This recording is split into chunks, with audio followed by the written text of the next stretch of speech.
Salam alaikum. Je vais vous présenter dans cette séquence le chapitre 5 intitulé Caractéristiques de concentration.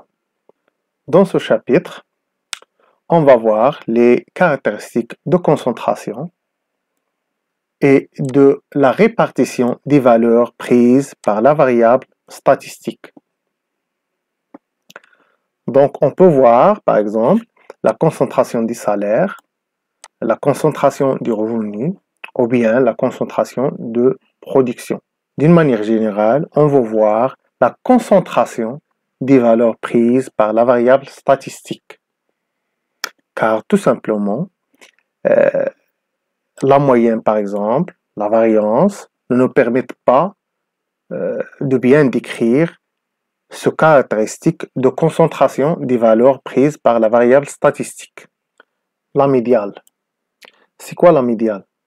La médiane, c'est une valeur de la variable statistique qui divise la somme totale des observations en deux parties égales. Donc, ici, au lieu de voir seulement les valeurs prises par la variable statistique, on va voir la somme totale des observations. Donc, pour voir la somme totale des observations, on doit multiplier les INI fois les CI. Donc maintenant, on ne va pas prendre seulement les valeurs prises par la variable statistique, mais on va prendre la masse totale d'observation. Donc les effectifs fois les valeurs prises par la variable statistique. Donc au lieu d'utiliser ici les INI, on va utiliser les INI fois les CI, car on travaille sur la masse totale des observations. Alors on cherche quelle est la valeur parmi les valeurs de la variable statistique qui divise la masse totale d'observation en deux parties égales. Alors, de même que la médiane, on calcule la médiane, c'est-à-dire d'une manière analogue à la médiane. Sauf, au lieu de travailler sur les IN et les effectifs, on travaille maintenant sur les INI fois les CI. On va voir la pratique de cette notion. Exemple, calculons la médiane des salaires annuels des personnels en milliers de dirhams d'une entreprise. Donc maintenant, au lieu de travailler sur les INI, on va travailler sur les INI fois les CI. Donc on doit multiplier les INI fois les CI.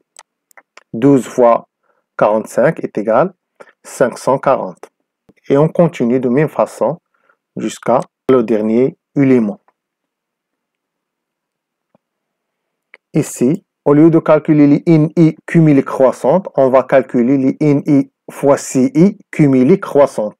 Soit ici, on note cette flèche de cette forme, soit au lieu de cette flèche, on note C. Un autre C, c'est-à-dire cumulée croissante. C'est la même. Donc, pour calculer la médiane, on cherche le milieu des observations. Alors ici, on va diviser 7000 sur 2. Et on la cherche parmi les INI fois CI cumulées croissantes. 7000 sur 100, c'est 3500. 3500 n'existe pas parmi les INI fois CI cumulées croissantes. Donc, on va prendre la valeur qui vient juste après 3500. C'est 4860. Donc, la classe médiane, c'est 70-80. Au lieu de INI, on va prendre INI fois CI.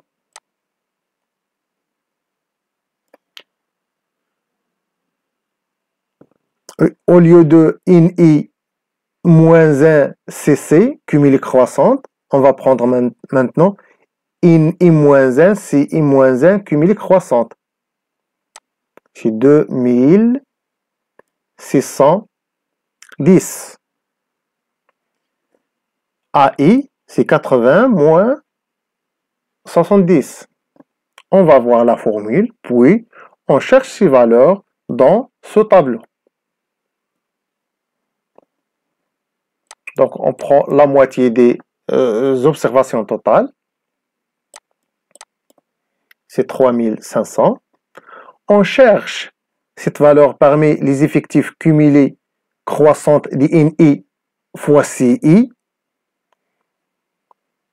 Donc, il n'existe pas. Alors, on prend la première qui vient juste après 3500. Et par la suite, on détermine la classe médiane. C'est 70, 80. On applique alors la formule qui est analogue à celle de la médiane. EI-1, c'est EI-1, reste la même. Ceci, c'est L. C'est pas I, c'est L. On prend la première borne de la classe médiane. Au lieu de grand N sur 2, on prend la somme d'INI fois CI sur 2. Moins INI moins 1 fois CI moins 1, cumulé croissante, sur INI fois CI correspondante à la classe médiane, fois l'amplitude de la classe médiane. Donc maintenant, il suffit de remplacer. Celle-ci, INI moins 1, CI moins 1 cumulé croissante, la voilà dans le tableau. Celui-là. INI, CI cumulé croissante. Voilà la INI, CI cumulé croissante. Alors, celle-ci qui vient juste avant, c'est INI moins 1, C fois CI moins 1 cumulé croissante. C'est 2610. On a déjà vu les INI CI. La voilà. INI fois CI, correspondante à la classe médiane. AI, c'est l'amplitude. C'est 80 moins 70. Puis on remplace et on calcule. On trouve 73,96. Bien sûr, milliers, mais d'une manière générale, il suffit de déterminer la valeur selon les valeurs qui sont au tableau. Maintenant, je vais vous donner quelques indications à propos, par exemple, soit d'un examen standard de rédaction, de répondre par écrit. Donc, on doit nécessairement apprendre ces formules pour les appliquer. Donc, cette formule, on doit l'apprendre par cœur. Si, par exemple, je vous demande de calculer la médiane, donc on doit savoir la formule permettant de calculer la médiane. Ainsi, la méthode aussi. Donc, on fait la somme des INI fois CI, on divise sur 2 et on calcule toutes ces données dans le tableau que vous voyez ici. Puis, on déduit ces valeurs et on remplace. De même, si vous avez par exemple un examen sous forme d'un QCM, vous devez savoir est-ce que vous utilisez par exemple la somme des INI fois CI sur 2 ou bien c'est N sur 2. Je vous donne par exemple beaucoup de choix, mais vous devez choisir la meilleure parmi ces choix. Si vous trouvez par exemple une seule qui est correcte, vous devez la cocher. Si par exemple vous trouvez 2 ou 3 qui sont corrects, vous devez donc cocher tous les choix qui sont corrects. Et pour la formule mathématique, je vous donne par exemple ici, au lieu de INI moins 1, CI moins 1, je vous donne par exemple INI moins 1, cumulé croissante. Mais vous devez faire la différence entre la médiane et la médiane. Donc, vous devez bien apprendre les formules pour bien cocher les bons choix si vous trouvez par exemple un examen sous forme d'un QCM. Puis, on remplace dans cette formule et on trouve le résultat convenable. Et par exemple, si vous avez un QCM, parmi les choix, vous trouvez par exemple 73,96. Vous devez la cocher. Et vous trouvez par exemple d'autres valeurs. Vous ne devez pas les cocher car elles ne correspondent pas au médial. Donc, vous devez faire attention. Le QCM n'est pas facile à faire, n'est pas facile à cocher les bonnes réponses ou bien les bons choix. Donc, soit un examen à écrit, habituel, normal, soit un examen sous forme d'un QCM. Tous les deux nécessitent que vous savez les formules, que vous savez les méthodes avec lesquelles on calcule et on déduit les bonnes réponses. Interprétation. Quelle est l'interprétation de la médiane? À quoi sert la médiane? La masse salariale, ici, par exemple, dans cet exemple, on va interpréter le résultat qu'on a trouvé, 73,96. C'est la masse salariale, c'est-à-dire tout le salaire, c'est-à-dire les INI fois les CI. C'est la masse salariale. INI fois CI, c'est la masse salariale. C'est-à-dire la somme totale de l'argent qu'on donne aux employés. Car on multiplie, par exemple, chaque salaire, on va le multiplier par son effectif.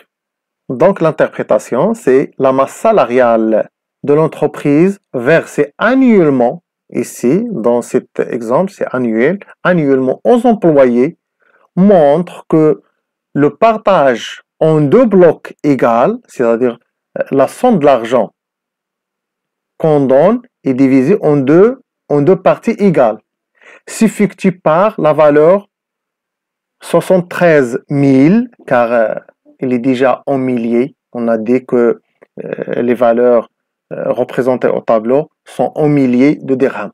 C'est-à-dire on doit multiplier les valeurs qu'on prend par 1000.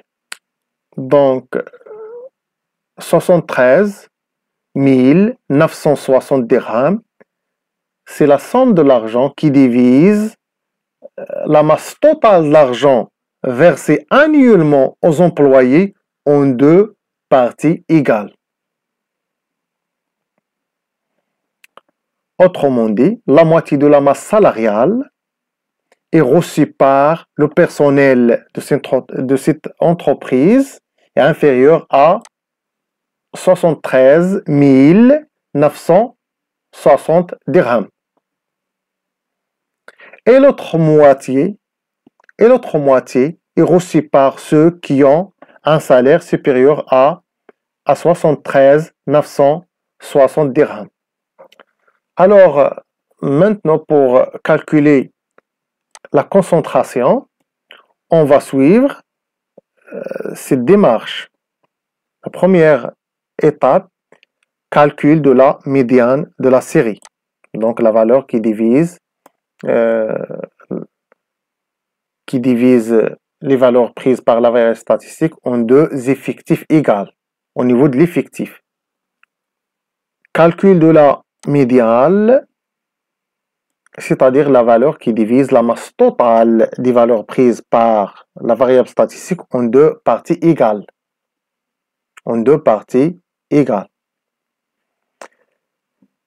Mesure de l'écart médial-médiane. L'écart médial-médiane, noté delta M. On va voir sa formule mathématique. comparaison de cet écart de l'intervalle de variation de la série. C'est-à-dire, l'écart de l'intervalle, c'est-à-dire c'est l'étendue.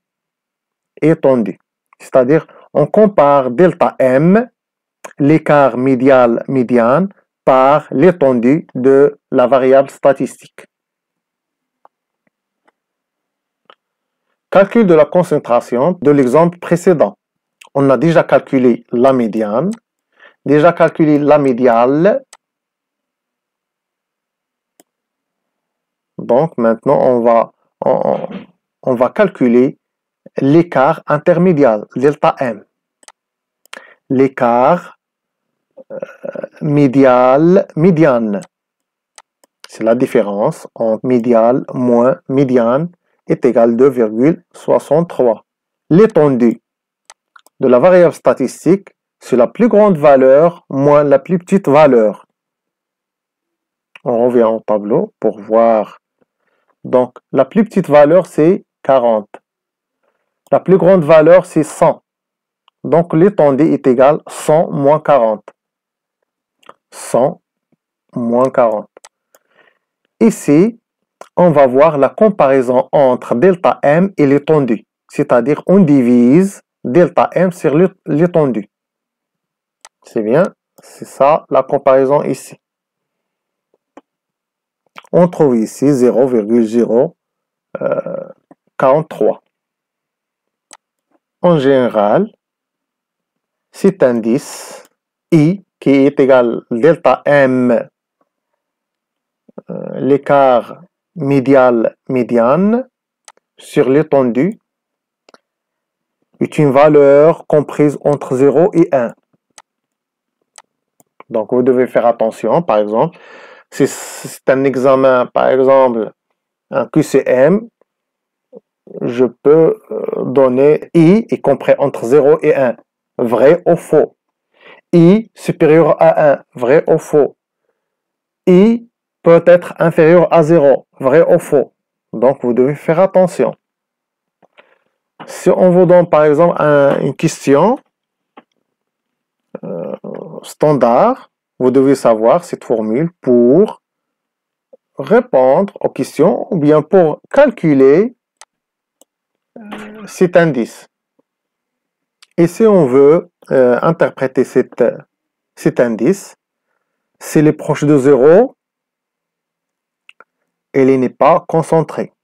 S'il est proche de 1, il est très concentré. Voilà la première interprétation. Il y a une équidistribution lorsque cet indice I est proche de 0. S'il y a un QCM, alors, je peux vous donner cette interprétation. Si I est proche de 0, indique-t-il que cette série statistique est concentrée ou bien il est équidistribué? S'il est proche de 1, y a-t-il de concentration ou bien l'inverse, il est équidistribué. Donc, on doit bien apprendre ces interprétations et bien comprendre ces interprétations pour bien répondre soit par écrit, soit par un QCM. Le QCM n'est pas facile. Et aussi par écrit n'est pas facile. Et ceux qui savent bien répondre par écrit, ils savent bien répondre en QCM. Donc le QCM n'est pas facile et n'est pas difficile pour ceux, bien sûr, qui ont bien révisé leur leçon. Alors, quelle est la valeur qu'on a trouvée ici? I, on a trouvé I est égal à 0,043. Donc, il est proche de 0. Donc, cette série statistique, ou bien ces salaires, ils sont équidistribués. C'est-à-dire, ils sont bien répartis sur toute la population de cette entreprise. Donc, ces salaires sont bien répartis sur le personnel de cette entreprise. Il n'y a pas de concentration ou bien il y a une concentration faible. courbe de Lorenz et indice de Gini. Donc, soit le courbe de Lorenz ou bien l'indice de Gini sont les deux, sont des caractéristiques de concentration. Alors, pour courbe de Lorenz, donc ces deux notions sont des caractéristiques de concentration. Pour le courbe de Lorenz, donc le courbe, on doit avoir les abscisses et les ordonnées. Donc les abscisses sont les PI et les ordonnées sont les QI pour bien représenter ce courbe ou bien cette courbe. Donc PI ici est égal INI fois CI cumulé croissante sur grand N fois 100 pour la rendre en pourcentage.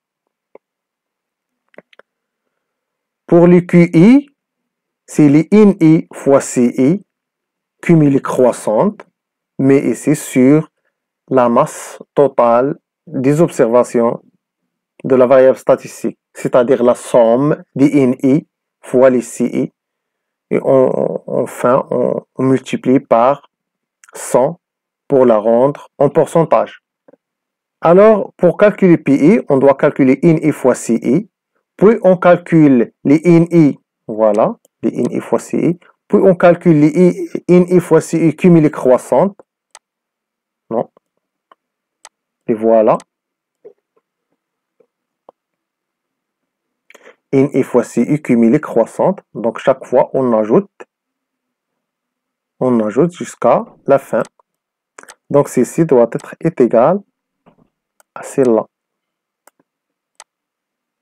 Car c'est la somme totale de tous les INI fois les CI. Et ici, en fin de compte, on trouve la somme totale de tous les INI fois les CI. Dans l'exemple, on va remarquer qu'ils sont égaux.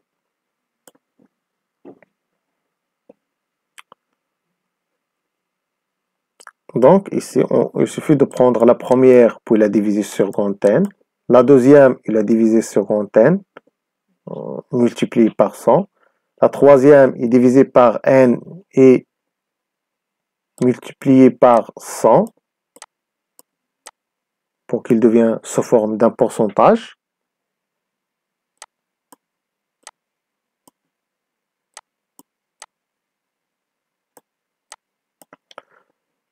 PK, QK. Donc c'est facile à calculer, il suffit de toujours, soit pour un QCM, soit pour un examen standard, vous devez tracer. Pour un examen standard, vous devez tracer sur la feuille de réponse ce tableau. Soit au début de l'exercice ou bien à la fin de l'exercice, où vous voulez, pour justifier les valeurs que vous utilisez pour calculer les PI et les QI. Pour un QCM, vous devez tracer ce tableau chez vous, au brouillon, pour trouver ces valeurs. C'est bien? Donc, on doit nécessairement soit donner un tableau, soit calculer l'indice de Gini qui utilise ces valeurs qui sont ici. Les PI et les QI. INI fois CI représente la masse salariale. C'est facile, c'est une interprétation de INI fois CI. Donc, par exemple, des employés, ou bien 11 employés, touchent 5000 dirhams. Donc, pour trouver la somme totale des sommes touchées par ces employés, on doit multiplier 11 par 5000. Donc, on trouve la somme de l'argent touché par ces employés, par exemple. Ici, on va travailler avec les INI fois les CI au lieu de travailler avec les INI. On doit calculer les INI fois CI cumulé croissante au lieu de INI cumulé croissante. Dans ce tableau, cette colonne ne sert à rien. C'est seulement pour calculer l'effectif total. celle-ci est égale à l'effectif total. Si les INI cumulées croissantes, cette colonne ne sert à rien. Les PI représentent, donc ils sont en pourcentage, et s'appellent les fréquences relatives cumulées des ouvriers, selon le caractère qu'on utilise. Les quantités QI représentent la masse salariale cumulée croissante, bien sûr, sur la masse salariale totale. Les deux colonnes du tableau, les PI et les QI, nous informent sur la concentration des salaires. On va voir comment interpréter ces PI et QI, ou bien comment les utiliser, à savoir la concentration d'une série statistique. Donc, si on trouve, par exemple, les PI proches du QI, ou bien est égal, à peu près est égal QI, alors on a une équidistribution de la série statistique, d'une manière générale. Et la courbe de Lorenz, donc on trouve les coordonnées sont égaux, comme ça, par exemple. Donc, si par exemple PI est égal QI, la courbe de Lorenz sera la première bisectrice, Y est égal X, de cet repère, ou bien de ce repère. Si le QI est égal à 0, il y a une concentration maximale du QI, c'est-à-dire il y a beaucoup de QI qui sont égales à 0. Dans ce cas, il y a une concentration maximale. QK est égal toujours 100. Alors, la courbe de concentration coïncide pratiquement avec le triangle OAB qu'on va voir sur, voilà ce triangle OAB. Pour des situations de concentration intermédiaire, la courbe de Lorenz occupe une position intermédiaire entre ces deux situations. Donc, soit il s'approche de la première bisectrice, soit il s'approche de l'axe des abscisses. Donc, s'il s'approche de la première bisectrice, il y a une équidistribution. S'il s'approche de l'axe des abscisses, ou bien s'il s'éloigne de la première bisectrice, alors il y a une forte concentration.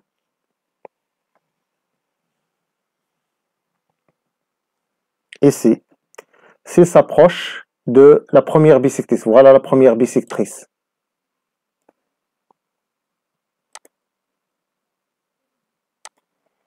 Voilà la première bisectrice.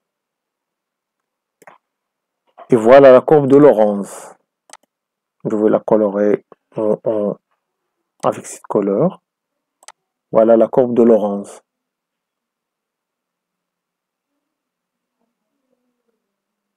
Et c'est les QI. Et c'est les PI.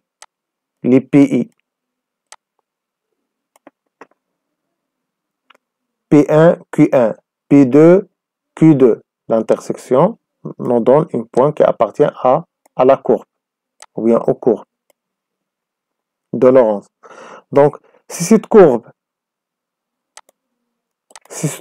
s'approche de la première bisectrice, il y a une équidistribution. S'il s'approche de l'axe des abscisses, ou bien s'il s'éloigne de la première bisectrice, il y a une forte concentration. L'indice de Gini s'appuie sur la courbe de Lorenz. Donc, pour donner une valeur calculée au lieu de remarquer sur la courbe, l'indice de Gini calcule la surface comprise entre la première bisectrice la surface comprise entre la première bisectrice et le courbe de Lorentz, ou bien et la courbe de Lorentz. Donc, si cette surface est assez grande, il y a une forte concentration. S'il est assez petite, il y a une équidistribution. Et voilà, l'indice de Gini est égal à l'aire de la surface comprise entre la première bisectrice et la courbe de Lorentz sur l'aire du triangle OAB. Voilà le triangle. Donc, on compare ces surfaces en jaune par ou bien avec la surface de tout le triangle. Donc, l'indice de Gini sera nécessairement compris entre 0 et 1. Donc, on a déjà vu l'interprétation de cet indice. Donc, s'il est proche de 0, il y a une équidistribution. S'il est proche de 1, il y a une forte concentration. Et voilà la méthode avec laquelle, ou bien voilà la formule mathématique avec laquelle on calcule l'indice de Gini. C'est la somme de i est égale à 1 jusqu'à k-1. Donc, c'est pas jusqu'à k. Vous devez faire attention. Si vous avez une réponse à écrire, vous devez bien poser cette formule. Si vous avez un QCM, vous devez bien savoir la formule permettant de calculer l'indice de Gini. Donc, soit on utilise la première formule, soit la deuxième formule. Donc, on a déjà vu que si la courbe de Lorentz est proche de la première bisectrice, il y a une équidistribution. S'il est assez loin de la première bisectrice, il y a une forte concentration. Indice de Gini est égal à 0. Donc, les PI proches, s'il est proche de 0, alors les PI sont proches du QI. Chaque P, par exemple, P1 proche de Q1, P2 proche de Q2, et ainsi de suite. Dans ce cas, on dit que dans l'exemple des salaires, que les salaires sont équidistribués, ou d'une manière générale, les valeurs prises par la variable statistique sont équidistribuées. Si l'indice de Gini est proche de 1, alors les QI sont proches de 0. C'est-à-dire, il y a une forte concentration. Et d'une manière générale, l'indice de Gini est toujours compris entre 0 et 1. Il est très clair. Donc, plus que l'indice de Gini est proche de 1, plus qu'il y a une forte concentration, ou bien une grande concentration. Plus qu'il est proche de 0, il y a une équidistribution. Donc, il est bien distribué, ou bien les valeurs prises par la variable statistique, elles sont bien distribuées sur l'effectif de cette série statistique. L'exemple qu'on a déjà vu, si on calcule l'indice de Gini. Donc, c'est quoi l'indice de Gini? C'est la somme de PI moins QI sur jusqu'à K-1 sur la somme de PI. Ou bien c'est 1 moins la somme de QI sur le PI. Donc, on doit faire attention. QI sur le PI. C'est pas l'inverse. Par exemple, s'il y a un QCM, vous devez faire attention. Je vais inverser ces PI et QI. On donne plusieurs choix et vous devez choisir les formules qui sont correctes. Je vais poser la première et la deuxième et je vais les mélanger. Donc, parmi ces formules, vous devez choisir les bonnes formules ou bien les formules correctes. CI, ça c'est l'indice de concentration qu'on a déjà vu. C'est qui est égal à delta M sur E sur l'étendue. Ça, c'est un indice de concentration. Mais ici, on va voir l'indice de Gini calculé autrement, à partir de la courbe de Laurence. Alors, pour calculer l'indice de Gini, IG, on doit savoir la formule permettant de calculer IG. C'est mieux d'utiliser la deuxième, c'est 1 moins la somme de quoi? Du QI sur les PI, jusqu'à K-1, jusqu'à K-1. QI jusqu'à K-1 sur la somme des PI, aussi jusqu'à K-1, est égal à 1 moins la somme des QI, donc la somme de ces valeurs, sans arriver à 100.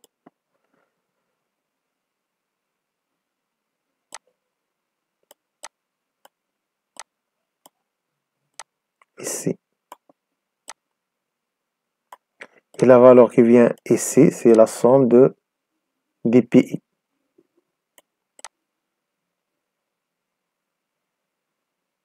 Et on calcule, on trouve la valeur qu'on cherche. Donc ici, il y a des interprétations. Si nous avons les deux dernières colonnes, nous avons que 12% des ouvriers gagnent 7,71%. La voilà. 12% gagnent 7,71%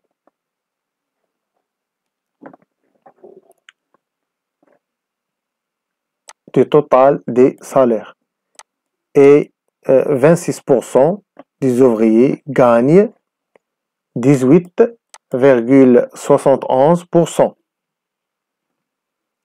Voilà, 26. Voilà 18,71. Et de même jusqu'à la fin. Alors que une répartition équidistribuée, faiblement concentrée, alors on trouve 12% gagne 12%. Il n'y a pas de différence. Donc ici, il y a une différence. Donc, il y a une concentration. C'est pas fort, mais il y a une concentration. 26%, ils doivent gagner 26%. Donc, il y a une concentration, même elle est faible. Voilà la courbe de Laurence. Donc, c'est 12, 7,71, 26, 18,71 et ainsi de suite. C'est la méthode avec laquelle on trace la courbe de Laurence. Ici, on peut tracer par des segments. Par des segments. Ce ne sont pas des segments. Ici, on utilise la règle. On trace des segments entre les points.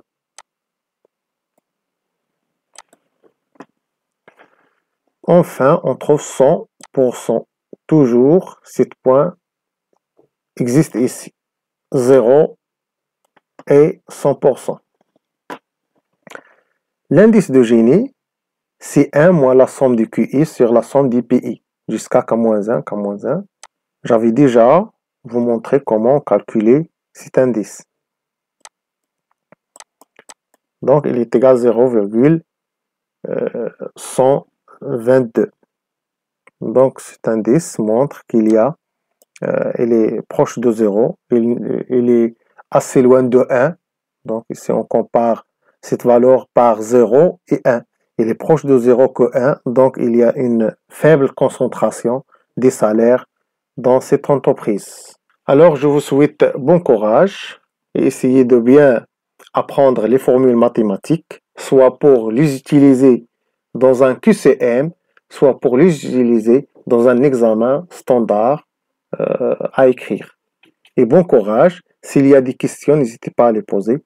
Malgré cette vidéo est en retard, mais quand même, vous pouvez me poser vos questions. Bon courage et bonne chance.